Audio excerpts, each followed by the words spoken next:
ዛሬ ስለ ሴት አስገራሚ አመጣጥ የምንቃኝ ይሆናል። እኔ እያልኩ ያለሁት ስለነሱ አይደለም። እኔ እያልኩ ያለሁት ከ9ኛ ክፍል ጀምሮ እስከ ዩኒቨርሲቲ ድረስ ሰፋ አድርገን ስለምንማረው ሴት ቲዮሪ ነው። ትምህርቱ በጣም ቀላልና ግልጽ ይመስላል። ነገር ግን ይህንን ትምህርት ከ150 ዓመታት በፊት ለመጀመሪያ ጊዜ የፈጠረው ሰው በዚሁ ሴት ቲዮሪ ምክንያት በዘመኑ በነበሩ የሂሳብ ሊቃውንት እብድ፣ ወንጀለኛና የዲያብሎስ ወኪል ተብሎ ይከሰስ እንደነበር ታውቃላችሁ? የተራቡት ሊቃውንት አሳደዱት፣ ምርምሮቹን አገዱበት። በመጨረሻም አእምሮ ተዛብቶ የአእምሮ ህመምተኞች እስር ቤት ውስጥ በብቸኝነት ህይወቱ አለፈች። ዛሬ ህይወቱን ስለ ሴት ቲዮሪ የገበረውን የጆርጅ ካንተር አስደናቂ ሚስጥራዊና አሳዛኝ ታሪክ በሰፊው እንቃኝ። ታሪኩ የሚጀምረው በ19ኛው ክፍለ ዘመን አጋማሽ በጀርመን ሀገር ነው። ጆርጅ ካንተር የተባለው ወጣት የሂሳብ ሊቅ የሂሳብን ዓለም መሰረት ሙሉ በሙሉ የሚቀይር አዲስ ሐሳብ አቀረበ።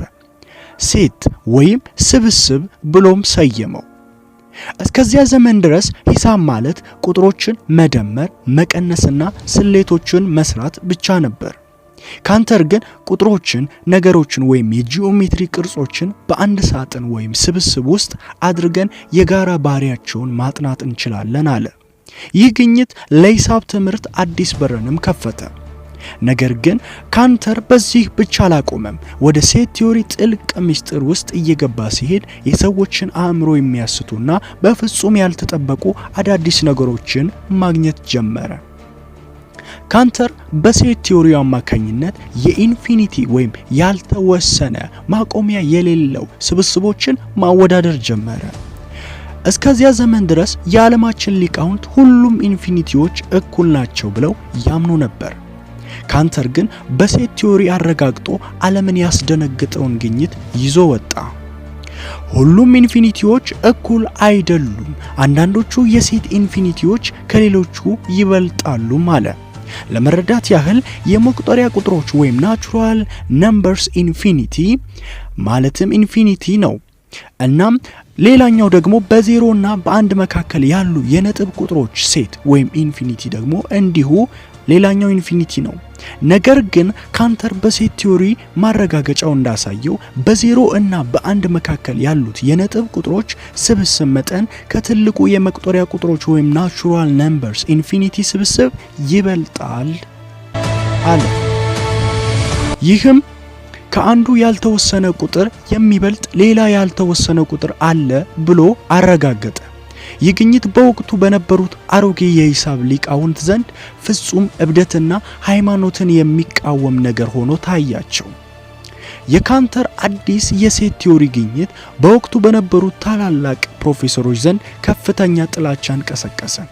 በተለይ ሊኦፖልድ ክሮነከር የተባለው ታዋቂና ተጽዕኖ ፈጣሪ ፕሮፌሰር የካንተርን ሴት ቲዮሪ ለመደምሰስ ቆርጦ ተነሳ። ክሮነከር ካንተርን በይፋ የወጣቶችን አእምሮ የሚያበላሽ ወንጀለኛ፣ የሂሳብ አፍያ እና የሰይጣን ወኪል ብሎ ጠራው። በሄደበት ቦታ አሳደዱት።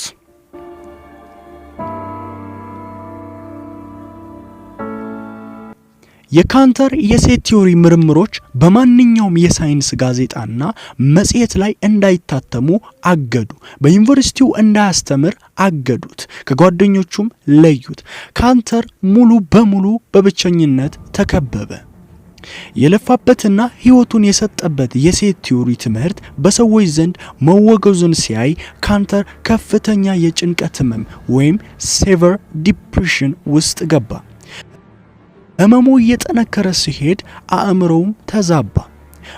በመጨረሻም በ1899 ዓመተ ምህረት ወደ የአእምሮ ህመምተኞች ሆስፒታል ገባ። ህይወቱን ሙሉ በዚያው በጨለማ ክፍል ውስጥ በብቸኝነትና በሐዘን አሳልፎ በ1918 ዓመተ ምህረት ህይወቱ አለፈች። ጆርጅ ካንተር በእብዶች እስር ቤት ውስጥ በሐዘን ህይወቱ አለፈ። ነገር ግን ታሪክ ፍርዷን አልደበቀችም። ከሞተ ከጥቂት ዓመታት በኋላ የዓለማችን ታላቁ የሂሳብ ሊቅ ዴቪድ ሂልበርት የካንተርን ሴት ቲዮሪ በጥበብ መርምሮ አይቶ በከፍተኛ አድናቆት እንዲህ አለ። ካንተር የፈጠረልን የሴት ቲዮሪ ገነት ማንም ሰው ሊያወጣን የማይችለው ታላቅ ሀብት ነው አለ።